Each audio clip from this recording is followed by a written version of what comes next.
Hace tiempo que no teníamos un atardecer tan hermoso, porque ahora estamos en la estación lluviosa. Aún conservamos algunos bosques frondosos, pero la desforestación es ahora, en Tailandia, un tema de gran importancia. La disminución de árboles en las montañas produce inundaciones más violentas y esto ha pasado a convertirse en un problema social. Nos gustaría saber qué podemos hacer para conservar nuestros hermosos bosques que han sido el orgullo de los tailandeses. Vayamos más allá del Ecuador, a Sydney, en Australia. Rhoda Roberts es periodista y actriz y se ha preocupado mucho por el medio ambiente de su país. Buenas noches, Rhoda. Buenas noches. Aquí son ahora las 9:30 de la noche y estoy cerca del puerto de Sydney, que debería ser uno de los lugares más admirados de Australia. La mayoría de los australianos viven en ciudades costeras similares a Sydney, que al igual que todas las ciudades grandes, padecen problemas medioambientales, tales como qué hacer con los desperdicios y las aguas residuales. Pero los problemas más graves los tenemos en nuestros bosques y tierras de cultivo que se encuentran en el interior del continente y mi gente, los aborígenes, viven en estas zonas. Sue Coppen se encuentra en Baltimore, en los Estados Unidos. Es periodista y trabaja para la televisión de Maryland.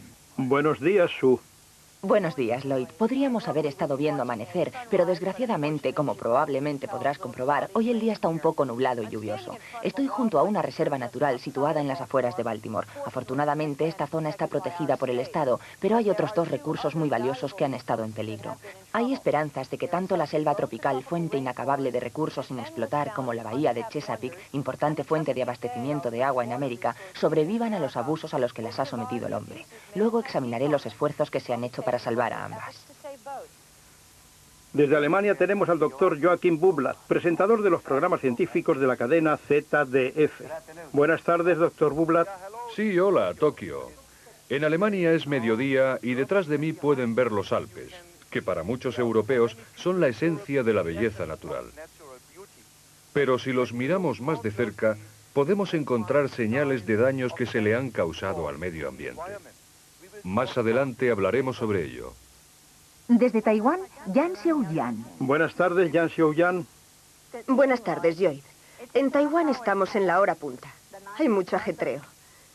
Aquí en Taipei, durante la noche, se llevan a cabo muchas actividades internacionales, incluido el comercio y el turismo.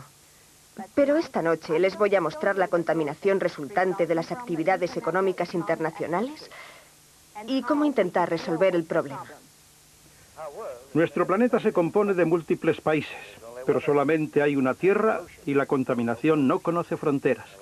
La tierra, el aire y el agua son esenciales para nuestra supervivencia, pero a pesar de ello, han sido seriamente dañados por las actividades del hombre. A continuación veremos informes desde diferentes lugares. El primero de ellos desde Canadá.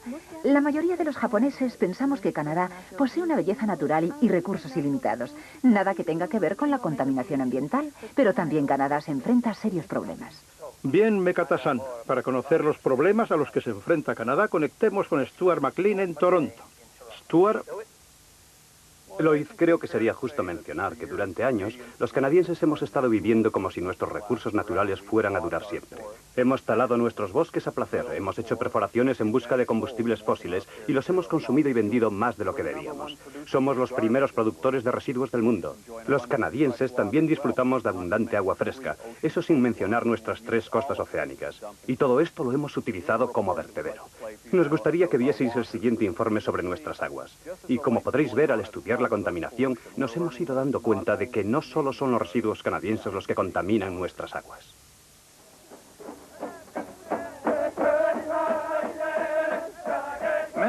Muchos de los nativos que habitan en las regiones del norte de Canadá continúan viviendo como lo hicieran hace miles de años sus antepasados. Viven en estrecha armonía con la tierra y sus recursos naturales. La amenaza invisible del mundo industrial está empezando a afectar a los Inuit. En el norte, la temporada de cultivo es corta y el suelo carece de los nutrientes necesarios para ello. Así que la comida, las materias primas y los ingresos provienen del aprovechamiento de los recursos naturales por medio de la caza y de la pesca. Pero estas provisiones se encuentran amenazadas. Hay peligro acechando bajo este paisaje septentrional prístino, aparentemente sin tocar y sin mancha. La mayor parte de la contaminación de América del Norte se produce en el industrializado este. Los vientos empujan la polución hacia el océano Atlántico, donde cae arrastrada por las lluvias. En un proceso similar, la polución de China y Japón es aerotransportada y termina en el océano Pacífico. Pero los vientos predominantes de la Unión Soviética y de Escandinavia recogen diminutas partículas procedentes de la actividad industrial de Europa y las transportan hacia el noreste sobre el Ártico. Estas sustancias químicas tóxicas se acumulan debido al aire invernal frío y estable, y los niveles de contaminación en invierno pueden ser 20 o 40 veces más elevados que en verano. Al salir el sol en primavera, esta contaminación forma una neblina. Al aumentar la temperatura y romperse la capa de hielo, el aire se humedece y la lluvia limpia el aire de contaminación que es arrastrada hacia el hielo, la nieve y el agua. Algunos investigadores canadienses han instalado estaciones de control en el Ártico más septentrional para analizar esta neblina y trazar el camino que siguen los agentes contaminantes. La información es transmitida vía satélite desde esas remotas estaciones hasta las macrocomputadoras del sur para allí ser analizada. Los científicos han creado este modelo de trayectorias basándose en los datos meteorológicos. La línea que vemos indica el camino recorrido por las masas de aire durante 5 días antes de llegar a la estación situada en el extremo norte de la isla de Ellesmere. Este modelo indica que el 96% de la contaminación que llega a esta estación puede atribuirse a las regiones industrializadas del norte de Europa y de la Unión Soviética. La neblina puede incluso llegar a oscurecer el horizonte en primavera y se compone de finísimas gotas de ácido sulfúrico, hollín y otros productos químicos derivados de los procesos industriales y también producidos al arder los combustibles fósiles. Solo una pequeña parte es natural. Algunos de estos compuestos químicos se depositan en el fondo del océano Ártico, donde son ingeridos por criaturas que se encuentran en la base de la cadena alimenticia. La concentración de estos productos aumenta a medida que avanzamos en la cadena alimenticia, fenómeno conocido como biomagnificación.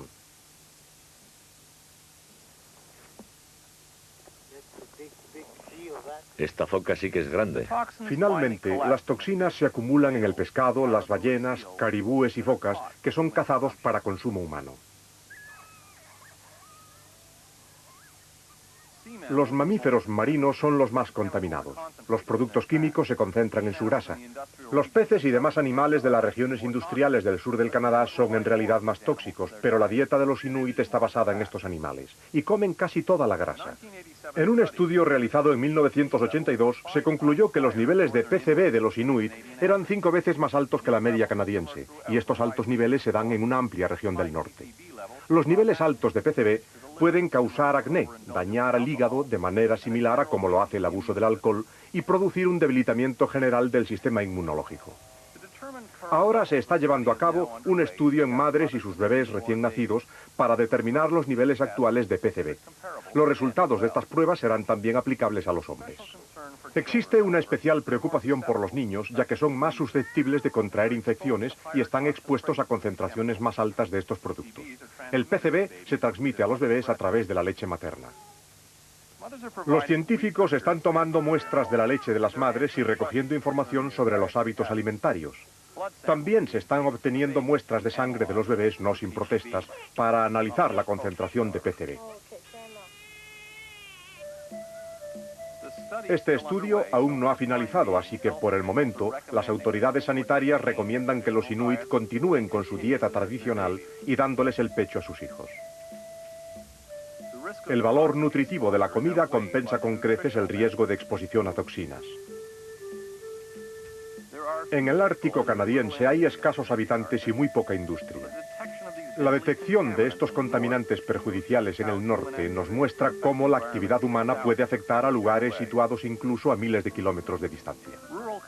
Tampoco las comunidades rurales del sur de Canadá han escapado a la influencia de las industrias.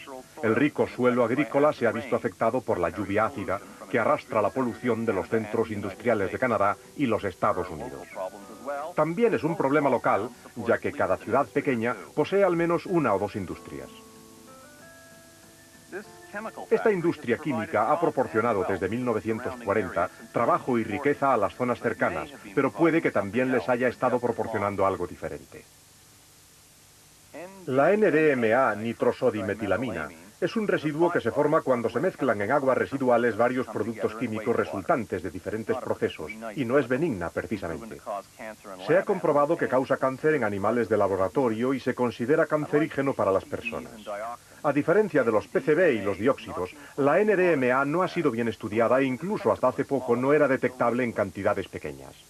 La NDMA es difícil de detectar porque su masa molecular es mucho menor que la de los otros contaminantes. Utilizando avanzadas técnicas de análisis, se ha hallado una alta concentración de NDMA en el agua que abastece a la ciudad cercana a la fábrica. También se encontró NDMA en el agua de la planta de tratamiento de residuos.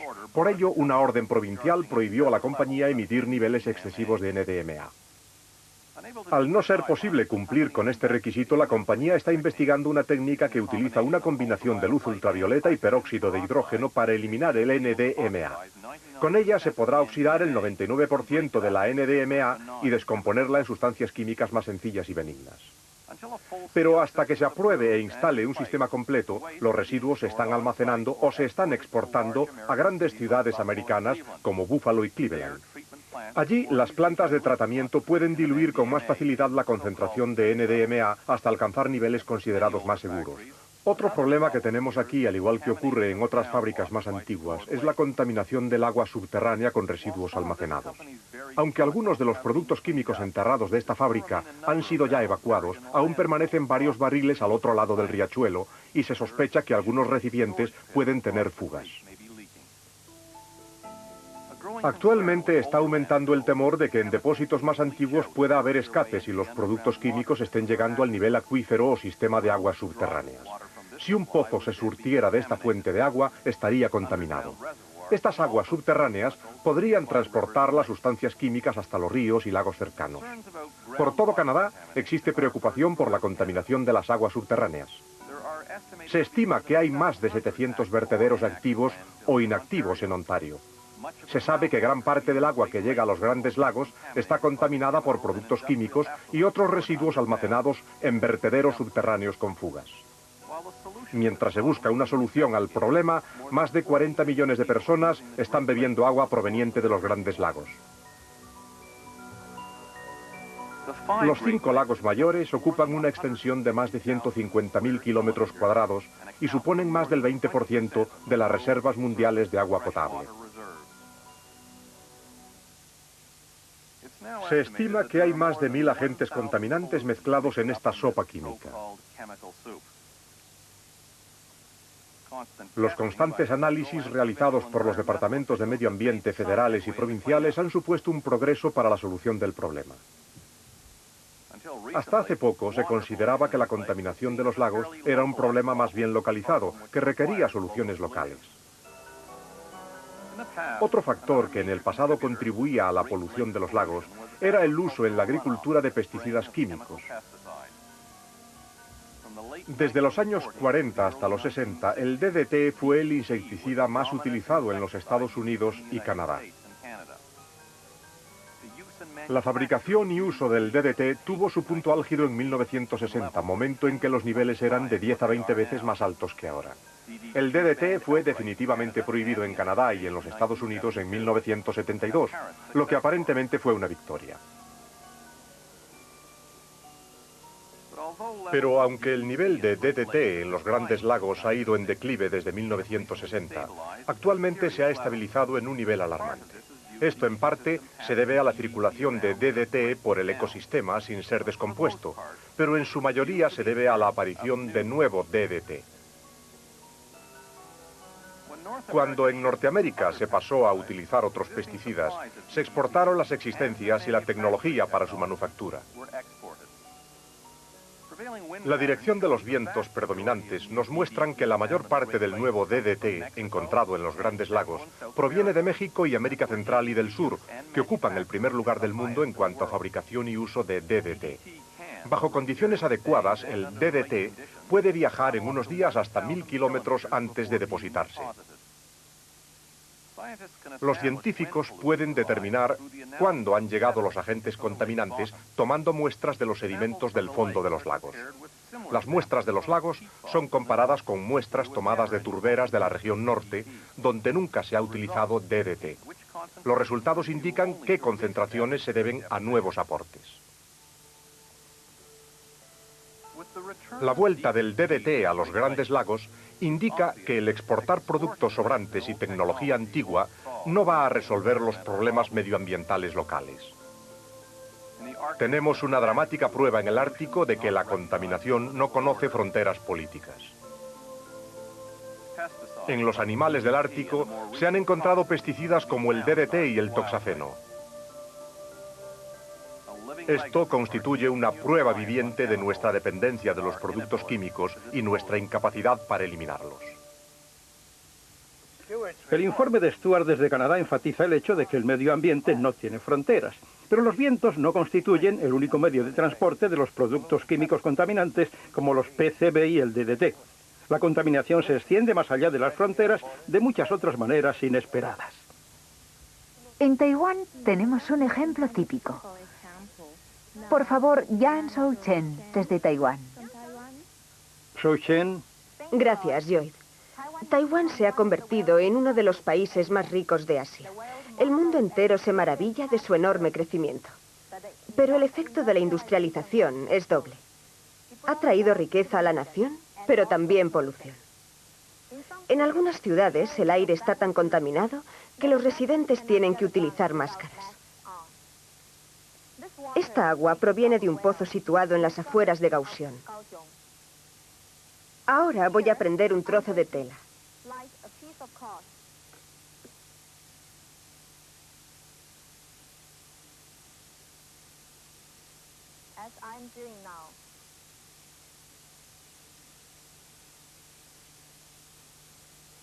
Como pueden observar, esta agua arde. Está contaminada por el petróleo que se fuga de una refinería cercana.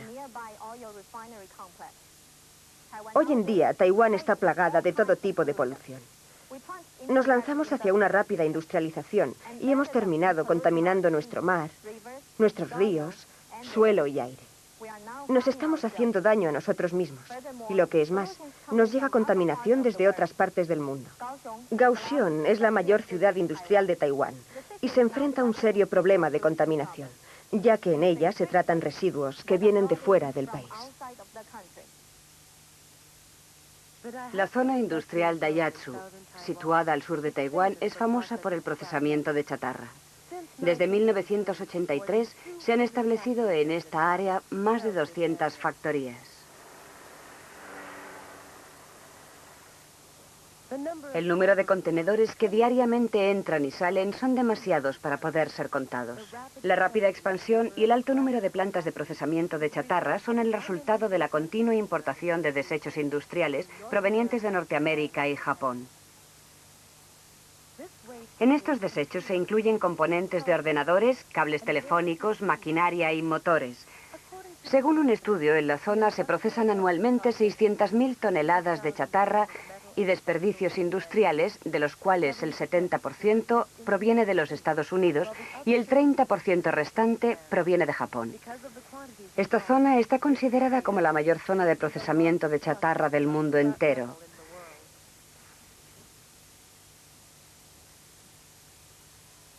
Se utilizan máquinas para separar los hilos de cobre de los cables. Luego son triturados y el cobre se exporta a los Estados Unidos y Japón.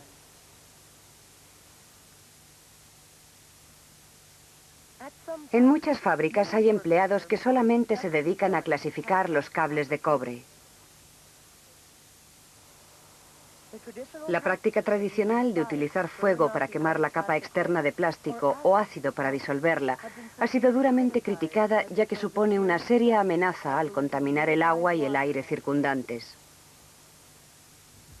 Los equipos de investigación de las universidades de Japón y Taiwán han descubierto que los niveles de dióxido en suelos contaminados por cenizas alcanzan las 540 partes por billón, cifra que supera ampliamente los niveles de seguridad establecidos por la Organización Mundial de la Salud.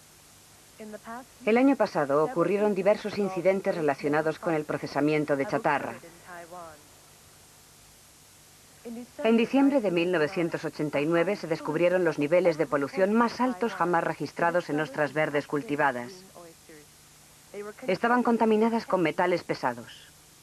En marzo ardieron montañas de desperdicios, originando humo tóxico. Las protestas de los residentes de la zona y otros sucesos han llevado al Consejo de Protección del Medio Ambiente a prohibir las importaciones a partir de 1992. Expertos en medio ambiente de todo el mundo han llegado a una conclusión común. Hay 9 fuentes críticas de contaminación que preocupan a todos ellos.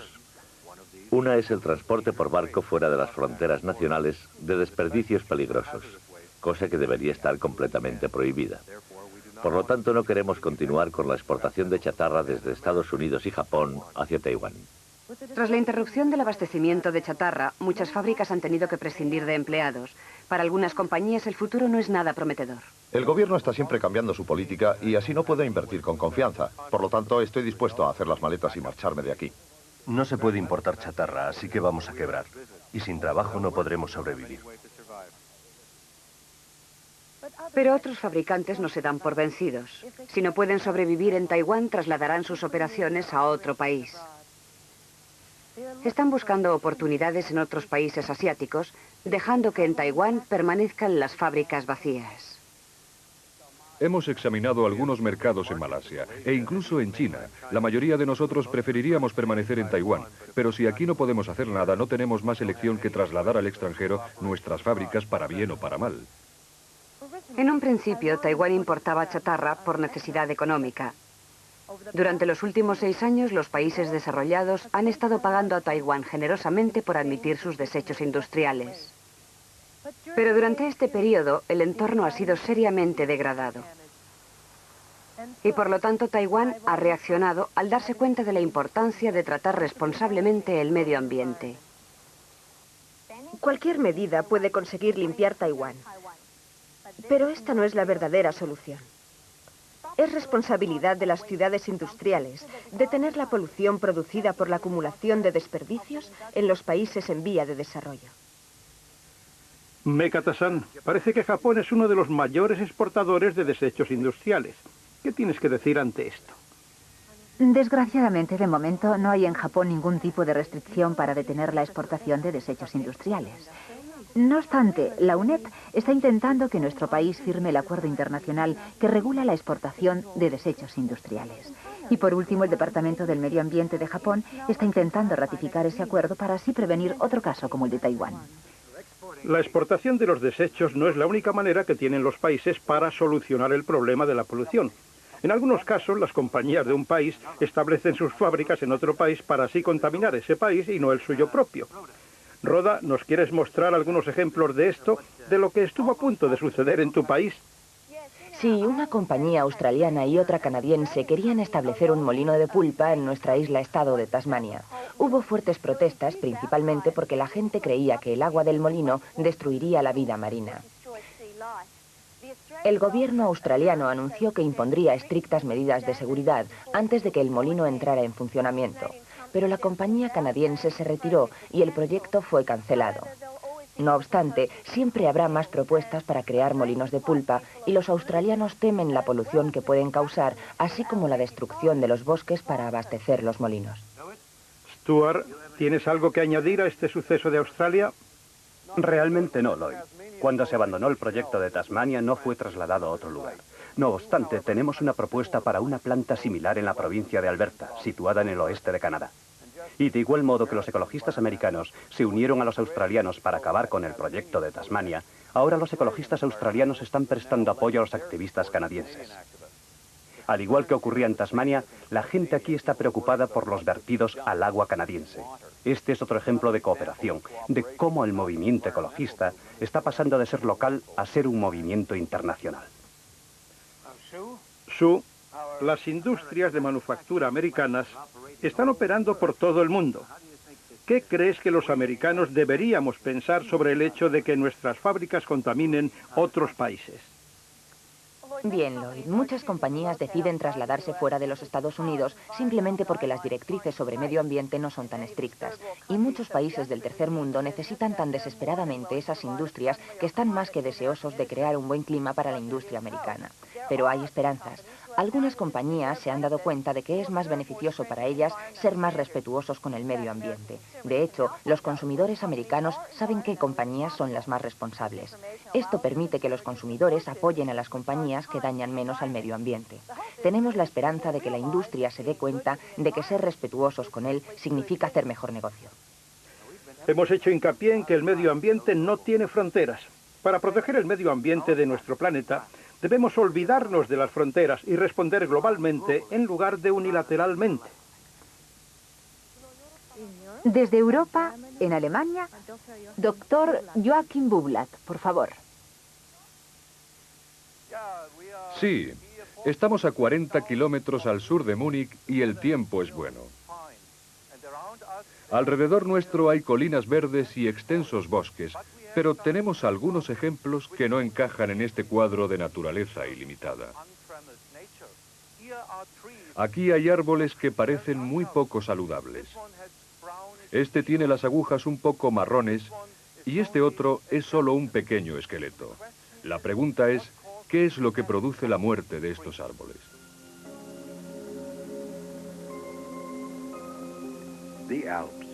Los Alpes, la mayor cadena montañosa de Europa, están situados en el extremo sur de Alemania y se extienden por Austria, Suiza e Italia.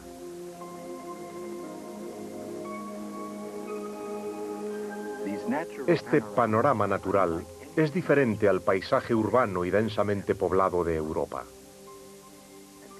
Estas montañas son una de las últimas zonas naturales que quedan en el continente europeo. En estas montañas podemos encontrar una increíble diversidad de plantas y animales que se han adaptado a muy diferentes altitudes, algunos hasta a más de 4.000 metros por encima del nivel del mar. Hay muchos animales que incluso viven en las regiones más altas, donde hay nieves perpetuas.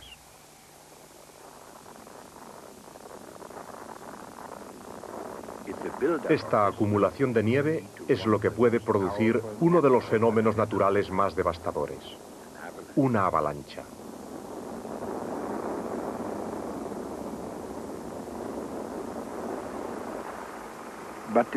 Pero a pesar de los riesgos, la vegetación y los animales salvajes no son los únicos que disfrutan de las ventajas de habitar y prosperar en esta región.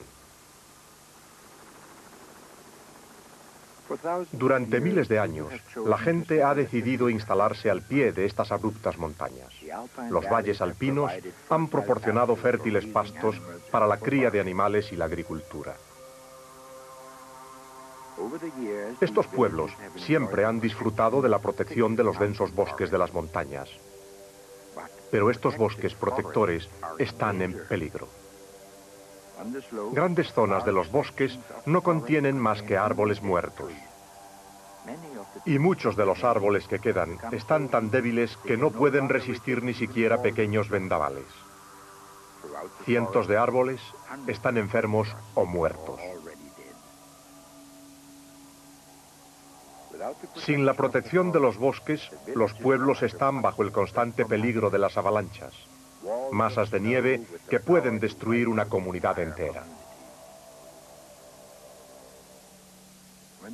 Cuando desaparecen los árboles y todo lo que queda son pendientes cubiertas de pasto, no hay nada que se interponga ante este pavoroso espectáculo del poder de la naturaleza, excepto los pueblos del valle.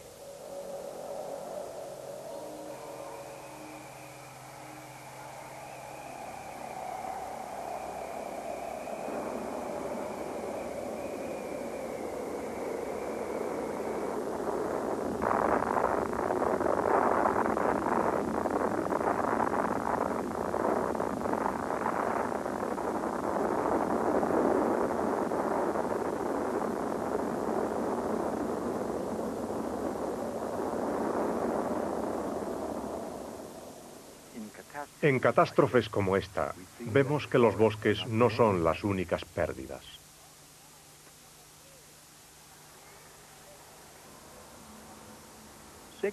También podemos encontrar árboles enfermos y moribundos en otras zonas boscosas de Europa.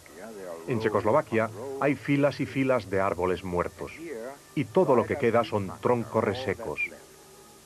Un fantasmal vestigio del majestuoso bosque que una vez fue.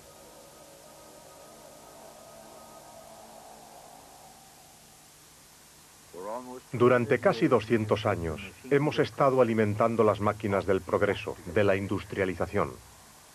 Se requiere energía para poner en marcha nuestras máquinas, y los combustibles más empleados son el carbón y el petróleo. Tras la combustión de estos se desprenden gases nocivos. Por todas partes del mundo, más y más fábricas y cada vez mayores centrales energéticas están vertiendo al medio ambiente más y más agentes contaminantes. También necesitamos combustibles para calentar nuestros hogares. Esto también contamina el ambiente. Cada vez se fabrican más coches y al aumentar el tráfico se desprenden a la atmósfera más gases.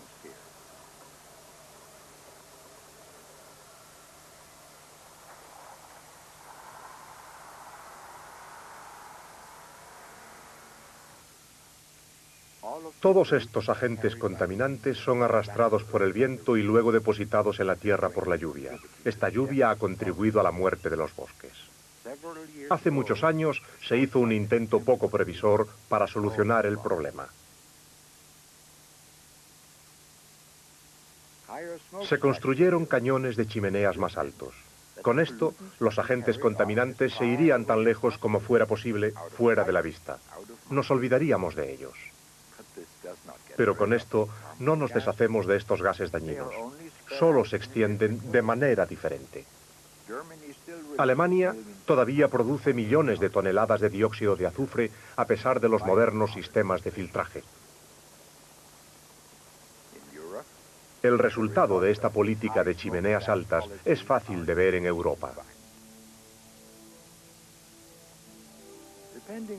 Dependiendo de la dirección del viento, los agentes contaminantes pueden alcanzar diferentes países. De esta forma, se exportan aproximadamente 600.000 toneladas de dióxido de azufre al año.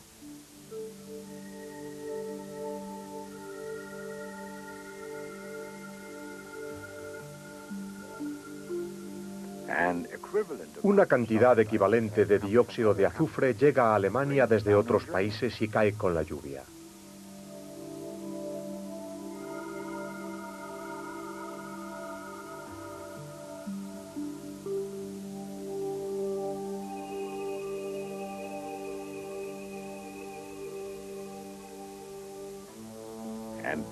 Este tipo de intercambio ocurre por toda Europa. Lo mismo pasa en Inglaterra, Francia, Italia, Escandinavia y Europa del Este. Dependiendo de lo avanzado de su tecnología, cada uno de estos países emite más o menos gases nocivos más allá de sus fronteras. Y esto está ocurriendo en todas las partes del mundo. Los grandes países industrializados de Europa, Norteamérica y Japón están distribuyendo esta contaminación alrededor de todo el globo. No hay frontera que detenga a los gases tóxicos. En Alemania, desde hace años, se filtra el dióxido de azufre, pero aún así, cada año se emiten 650.000 toneladas de sulfuro puro. Con esto, se podría llenar un cubo de 60 metros de altura. Sumando las emisiones de todas las chimeneas del mundo, la producción de dióxido de sulfuro ha aumentado hasta llegar a los 140 millones de toneladas anuales. También hay otros agentes contaminantes que escapan a la atmósfera. Los humos de las chimeneas no son los únicos responsables de la muerte de los bosques. Hay muchas autopistas que cruzan los Alpes y siempre hay mucho tráfico. Los gases del escape de los coches también están matando a los árboles. El proceso de combustión de un coche mediano consume aproximadamente 500 litros de aire por minuto. Tras la combustión, el coche emite 50 litros de dióxido de carbono, 5 litros de monóxido de carbono, 1,5 litros de óxido de nitrógeno y 1,5 litros de hidrocarburos por minuto. Los mecanismos de control de emisiones de los coches modernos pueden reducir las emisiones, pero no las eliminan. En gran parte, los billones de coches que circulan por el planeta son responsables de la contaminación de la atmósfera y de la muerte de los bosques.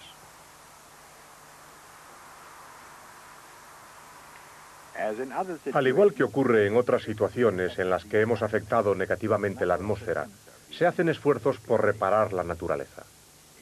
Se han llevado a cabo experimentos utilizando limo con la intención de neutralizar los ácidos presentes en el suelo de los bosques. En teoría, esto parece ser una buena idea, pero en la práctica así no se podrán salvar a los bosques. Se están plantando nuevos tipos de árboles que se piensa son resistentes a los gases de escape y a la consiguiente lluvia ácida. Pero experimentos como este, que se está realizando en Checoslovaquia, no parecen tener éxito. Los árboles supuestamente resistentes a los ácidos también están muriendo. Cuando presionamos a la naturaleza en exceso, enseguida se hace patente que, desgraciadamente, hay un límite. Ya que todos los intentos realizados para reparar las condiciones naturales han fracasado, puede que las mejores soluciones sean las básicas. Tenemos que ahorrar energía y al hacerlo emitiremos menos contaminantes a la atmósfera. Tenemos que replantearnos nuestro modo de vida. Si utilizáramos menos el coche, se reduciría la contaminación del aire. Sorprendentemente, hay mucha gente que todavía no comprende la conexión entre ahorrar energía y salvar los bosques. Por lo tanto, los bosques continuarán muriendo. En los Alpes se está llevando a cabo un tipo diferente de reforestación. Para reemplazar a los múltiples árboles que han desaparecido, los ingenieros han diseñado estructuras de acero para proteger a los pueblos. Pero el papel de los bosques no es solamente proteger a los pueblos de avalanchas.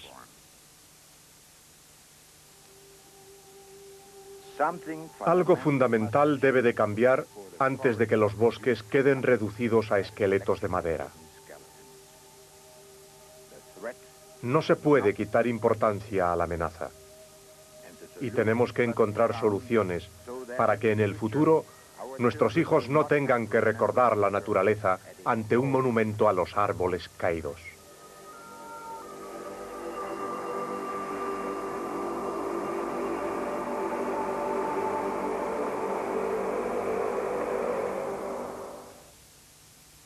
La contaminación no conoce fronteras. Un ejemplo típico de ello es el calentamiento global. Las actividades humanas en continua expansión emiten a la atmósfera dióxido de carbono, clorofluorocarburos y otros gases tóxicos. Estas emisiones de gases producen un recalentamiento global o el llamado efecto invernadero. Nuestro modo de vida actual nos hace utilizar más y más riqueza y quemar cada vez más combustibles fósiles. Al quemar combustibles fósiles, tales como carbón y petróleo, hemos incrementado el nivel de dióxido de carbono. Liberamos a la atmósfera 20 billones de toneladas al año. Si este ritmo continúa, la concentración de CO2 en la atmósfera en el año 2025 será 2 veces superior al nivel que había antes de la industrialización. Le ruego miren este libro, el IPCC, Comité Intergubernamental para los Cambios Climáticos. La organización mundial más importante que estudia el problema del calentamiento de la atmósfera publicó este libro en agosto. En este informe sobre el recalentamiento de la atmósfera se detallan algunos cambios. Hicimos esta simulación basándonos en el informe del IPCC.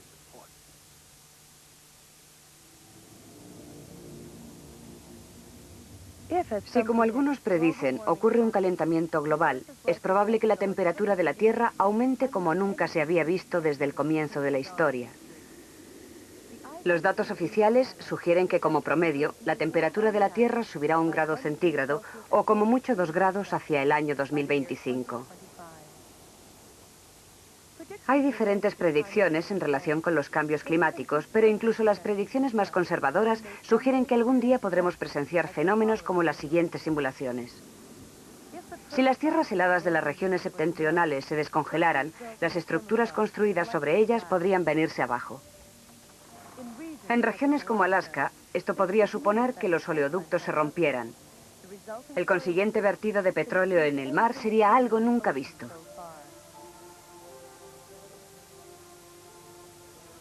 En los Alpes europeos quedaría poco o nada de hielo por debajo de los 2.500 metros y casi la mitad de los glaciares existentes desaparecerían.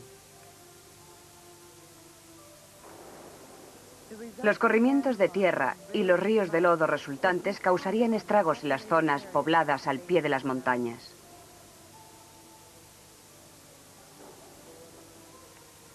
El aumento de las temperaturas haría que el hielo de las regiones polares se derritiera, con lo que aumentaría el nivel del mar.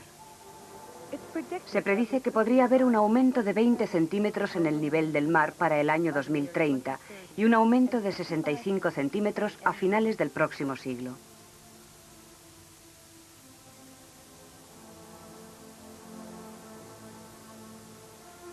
Este dramático aumento del nivel del mar causaría severas inundaciones en las regiones costeras bajas. El alto nivel de las aguas sería increíblemente destructor durante las tormentas.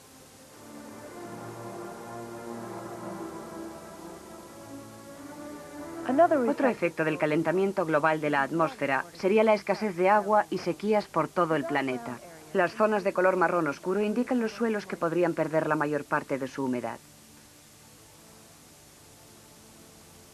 En Norteamérica, el descenso de la humedad en verano podría llegar al 15 o 20%. El granero del mundo se vería afectado por una sequía inimaginable. Por todo el país, las cosechas de trigo podrían descender en un 18%. La producción de soja podría descender hasta un 53% y los productores de maíz cosecharían un 43% menos. Se calcula que hasta un 12% de la tierra de los Estados Unidos quedaría inservible para la agricultura.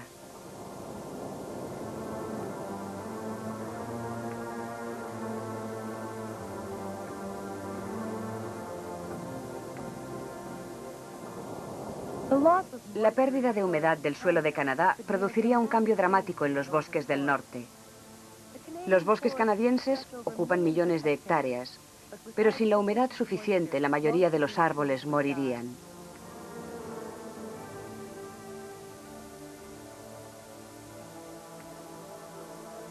Con temperaturas más altas y bosques que empiezan a morir, estas zonas serían propensas a grandes incendios. Estos incendios contribuirían a aumentar el dióxido de carbono en la atmósfera y se dispondría de menos árboles para absorberlo. Mientras muchos científicos piensan que el calentamiento global de la atmósfera es una realidad, otros permanecen escépticos. Pueden pasar años antes de que se llegue a un consenso. Entre tanto, los ecologistas y los políticos están de acuerdo en que no podemos esperar. Tenemos que reducir la emisión de gases que contribuyen al efecto invernadero. El informe del IPCC concluye que ha llegado el momento de pasar a la acción. Todos los que habitamos este planeta, sin excepción, estamos contribuyendo al efecto invernadero. Los Estados Unidos aún no han propuesto un plan federal para la reducción de CO2. Shukopen, ¿podrías decirnos si se está haciendo algo al respecto?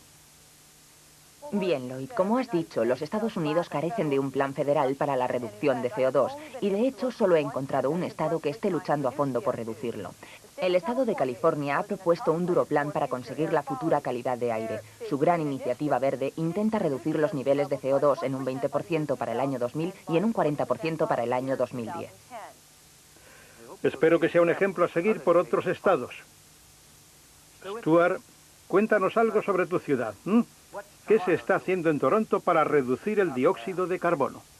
El compromiso de Toronto con este asunto comenzó cuando en la primavera de 1988 se celebró en la ciudad una conferencia internacional sobre la atmósfera. Un científico la llamó el Woodstock del movimiento ecologista y una de las recomendaciones más importantes de la conferencia fue que los gobiernos de todo el mundo redujeran las emisiones de CO2 y establecieran como objetivo un 20% en el año 2005. El compromiso oficial de Toronto de alcanzar dicho objetivo la convierte en una de las pocas ciudades del mundo que se han comprometido a resolver el problema del calentamiento de la atmósfera. También hay que resaltar que el gobierno federal está ahora debatiendo en este momento el mismo tema. Una comisión parlamentaria ha recomendado que Canadá, en su conjunto, acepte esta reducción del 20%. También se está considerando cómo alcanzar una reducción del 50% en el año 2020. El informe general sobre la contaminación del aire resaltaba la importancia de cambiar nuestro modo de vida. Dr. Bublak, ¿tiene algo que decir al respecto? Como ocurre en todos los países, los coches causan ciertos problemas. Incluso utilizando un catalizador, solo se puede reducir en un 90% los gases de escape. Cuando tenemos en cuenta los 500 millones de coches que existen en el mundo, el resto, el 10% de gases de escape, constituye aún un gran problema. Aparca y coge el tren es el nombre de un programa de Múnich para ahorrar energía. Diariamente unos 15.000 conductores aparcan sus coches en las afueras y cogen el tren hasta el centro. Pero todavía no utiliza el sistema de transporte público el suficiente número de personas. Se intenta atraer a los conductores mediante una campaña publicitaria y billetes de transporte a precios reducidos, pero sin éxito. Día tras día, los coches continúan invadiendo el centro de la ciudad.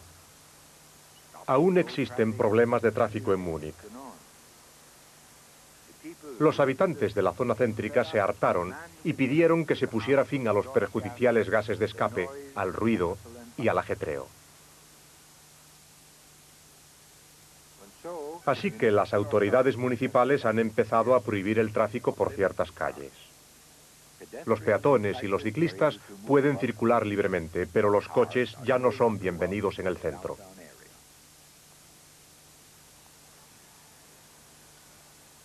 Las bicicletas se están convirtiendo en una popular alternativa verde al coche. Los ruidos y los gases de los coches constituyen una seria amenaza para la salud de los niños. Por esta razón, el tráfico está restringido en las llamadas calles de recreo, donde los niños tienen siempre preferencia de paso.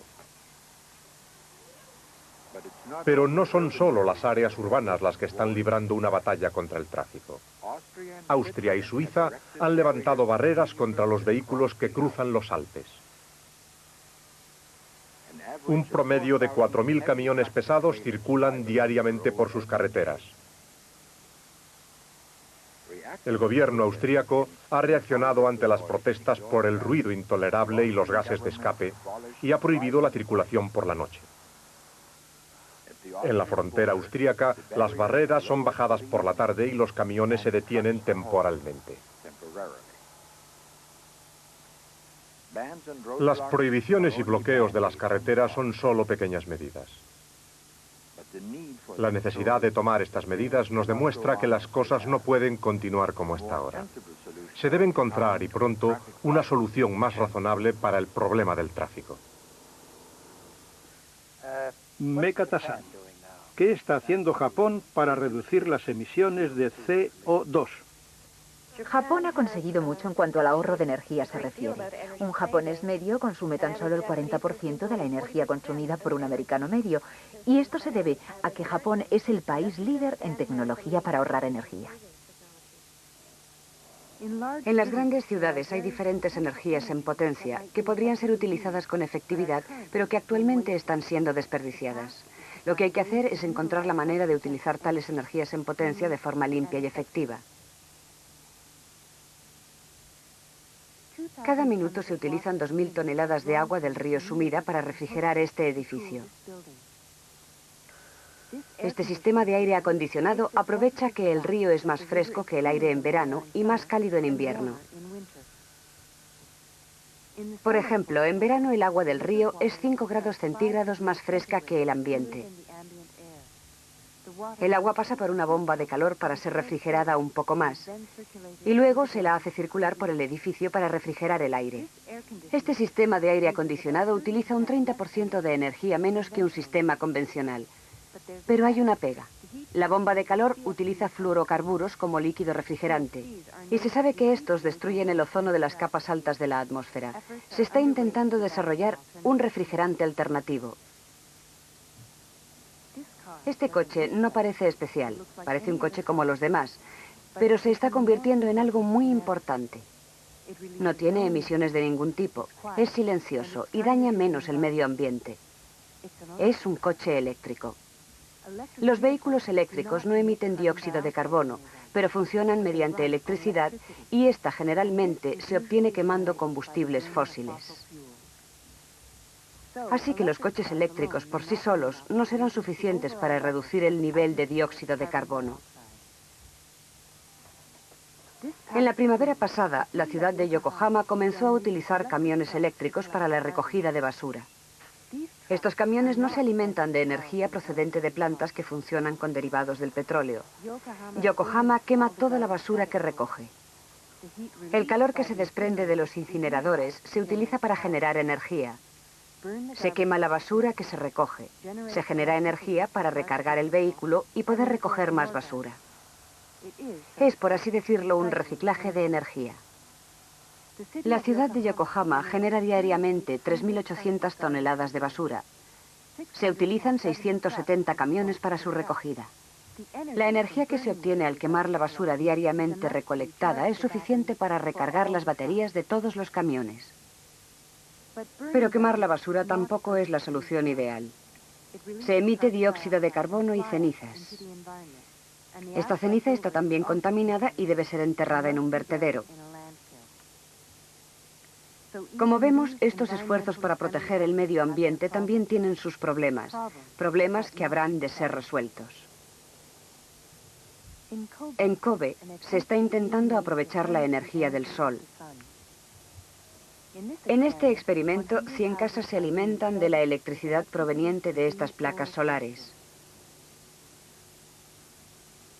Dentro de estas casas hay aire acondicionado, televisores, neveras y otros aparatos eléctricos similares a los de cualquier hogar medio japonés.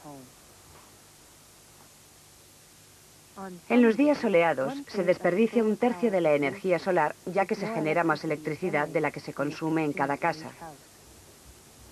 De este modo, la energía sobrante se puede vender a la compañía eléctrica local.